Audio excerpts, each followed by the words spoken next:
Pertanyaan nomor 3. Could the Harvard benefit from introducing a strategy map? What would it look like? Nah, Harvard sangat bisa diuntungkan dengan mempertimbangkan strategy map. Pertama, Harvard memiliki visi members come first, namun karyawan di level bawah kesulitan memahami bagaimana pekerjaan mereka berkontribusi pada tujuan organisasi secara keseluruhan. Strategy map akan membantu menghubungkan 4 perspektif utama. Dari perspektif keuangan, tujuannya adalah mempertahankan profitabilitas. Dari perspektif pelanggan, fokusnya pada kepuasan dan loyalitas anggota. Dari perspektif proses internal, Harvard perlu meningkatkan efisiensi layanan cabang dan juga digital. Terakhir, dari perspektif pembelajaran dan pertumbuhan, diperlukan pentingnya kompetensi karyawan dan sistem feedback yang lebih terstruktur. Dengan strategi map, karyawan di semua level, dari direktur hingga cabang, dapat melihat secara visual bagaimana kontribusi mereka mendukung tujuan strategis Harvard. Ini menjawab kebingungan yang dirasakan Adam Davis sebagai branch manager. Oke, selanjutnya proses control chart adalah alat grafis dalam statistical proses control SPC yang digunakan untuk memantau variasi proses. Setiap chart punya 3 garis utama, yaitu UCL upper control limit, CL center line, dan LCL lower control limit. Cara kerjanya mirip uji hipotesis. Kalau titik data jatuh di antara UCL dan LCL, proses dianggap in control atau variasi masih aja atau normal. Kalau ada titik yang keluar batas atau ada pola mencurigakan seperti 5 titik berturutan di satu sisi atau proses run, atau 7 titik naik turun terus proses drift, itu sinyal bahwa ada penyebab non-random yang perlu diinvestigasi. Pemilihan jenis chart tergantung tipe data. Data yang terukur pakai X dan R chart, sedangkan data cacat atau tidak cacat atribut pakai P, MT, C atau U chart.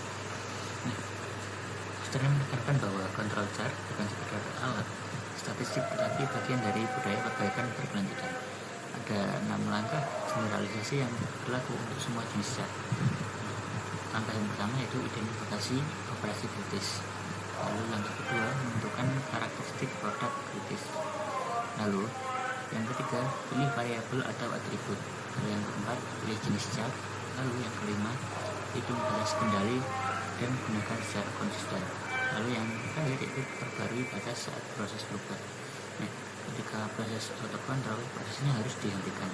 Cari akar penyebabnya menggunakan tools seperti fishbone diagram. Lalu didokumentasikan agar semua pekerja bisa belajar dari kejadian tersebut. Nah, Buster bahkan menyebutkan contoh nyata di mana satu perusahaan berhasil memangkas scrap dari 1000 unit menjadi hanya 6 unit per shift, hanya dengan menerapkan control chart secara serius dan memberi prioritas line shop kepada pekerjaan. Nah, selanjutnya kita akan bahas materi some control chart concept for variable. Yang pertama itu choosing the correct variable control chart. Nah, pemilihan control chart yang tepat sangat penting karena setiap jenis data dan kondisi proses memerlukan chart yang berbeda. Gambar pada materi menunjukkan decision tree untuk menentukan chart yang sesuai. Are the data variable or attribute? Langkah pertama adalah menentukan jenis data. Atribut itu data berupa hitungan seperti jumlah cacat atau produk rusak. Variabel itu data berupa hasil pengukuran numerik seperti panjang, berat, diameter, suhu, atau waktu. Jika data termasuk variabel, maka proses dilanjutkan ke pemilihan variabel control chart. Can subgroup average be computed? Nah, pertanyaan ini berarti apakah data dapat dibagi menjadi subgroup atau sampel kecil lalu dihitung rata-ratanya? Jika jawabannya iya atau yes, maka control chart berbasis subgroup dapat digunakan. Contohnya, seperti setiap sampel memiliki 5 pengukuran, kemudian dihitung rata-ratanya. Jika jawaban no, maka digunakan use individual chart. Nah, chart ini digunakan ketika hanya ada satu data pengamatan setiap waktu. Lalu ada is the subgroup size 1. Pertanyaan ini menentukan apakah jumlah data dalam satu subgroup hanya satu. Jika yes, gunakan use individual chart, karena tidak ada subgroup yang dapat dibandingkan. Jika no, artinya subgroup berisi lebih dari satu data, sehingga proses lanjut ke pertanyaan berikutnya. Lalu ada is the subgroup size 9 or more. Pertanyaan ini melihat ukuran subgroup. Jika no, subgroup kurang dari 9. Gunakan use min X atau R chart. Penjelasannya, nah, X chart itu digunakan untuk memonitor rata-rata proses. Dan R chart digunakan untuk melihat variasi atau range dalam subgroup. Range masih efektif digunakan untuk subgroup kecil. Nah, jika yes, subgroup 9 atau lebih, maka muncul pertanyaan, it is possible to compute subgroup S? Artinya, apakah standar deviasi subgroup dapat dihitung?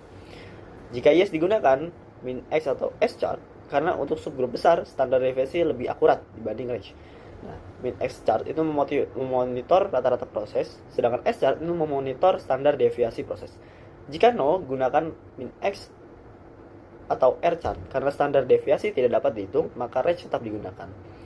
Nah, selanjutnya itu ada corrective action. Ketika control chart menggunakan atau menunjukkan proses out of control, perusahaan perlu melakukan corrective action atau tindakan perbaikan. Nah, langkah corrective action itu pertama mengidentifikasi masalah kualitas, lalu membentuk tim evaluasi, mengidentifikasi penyebab masalah, menentukan solusi, menghilangkan penyebab masalah, menjalankan kembali proses, dan mendokumentasikan masalah dan solusi, lalu mengkomunikasikan hasilnya.